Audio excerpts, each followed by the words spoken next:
What Happened to Mars? A Planetary Mystery presented by Science at NASA. Billions of years ago, when the planets of our solar system were still young, Mars was a very different world. Liquid water flowed in long rivers that emptied into lakes and shallow seas.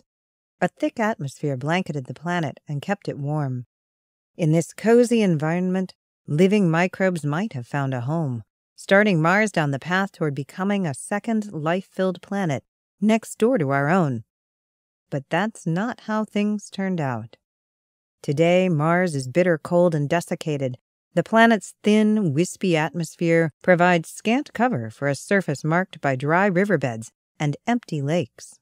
If Martian microbes still exist, they're probably eking out a meager existence somewhere beneath the dusty Martian soil. What happened?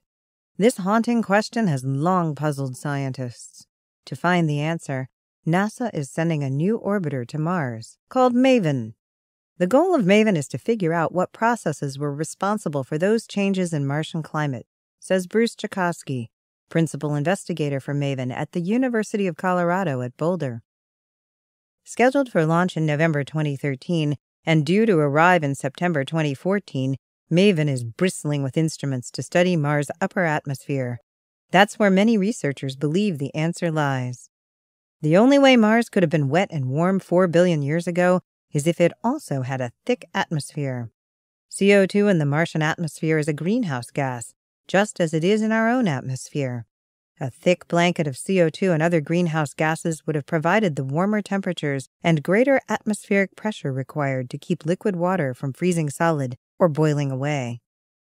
Somehow, Mars lost most of that blanket.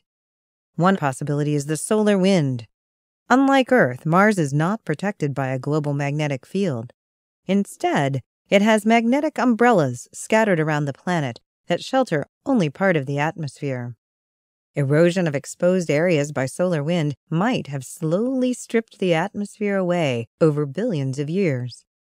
Recent measurements of isotopes in the Martian atmosphere by the Mars rover Curiosity support this idea. Light isotopes of hydrogen and argon are depleted compared to their heavier counterparts, suggesting that they have been lost to space. Scientists have also speculated that the planet's surface might have absorbed the CO2 and locked it up in minerals such as carbonate.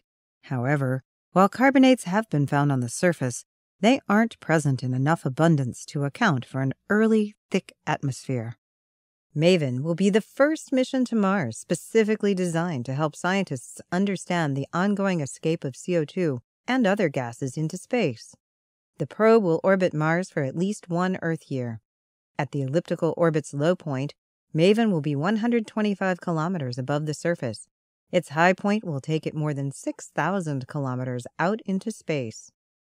MAVEN's instruments will track ions and molecules in this broad cross-section of the Martian atmosphere, thoroughly documenting the flow of CO2 and other molecules into space for the first time. MAVEN's instruments also will measure the solar energetic inputs into the Martian upper atmosphere and the atmospheric response. This will allow us to determine the processes that are responsible for that loss to space.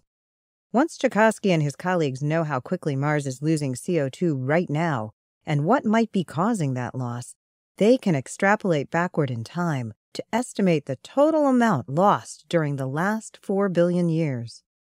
MAVEN will determine if loss to space was the most important player in driving Martian climate change, Chakosky says.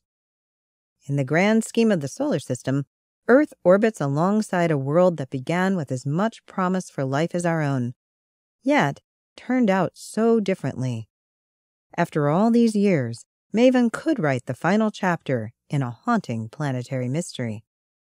For more clues to the mysteries of Mars, visit science.nasa.gov.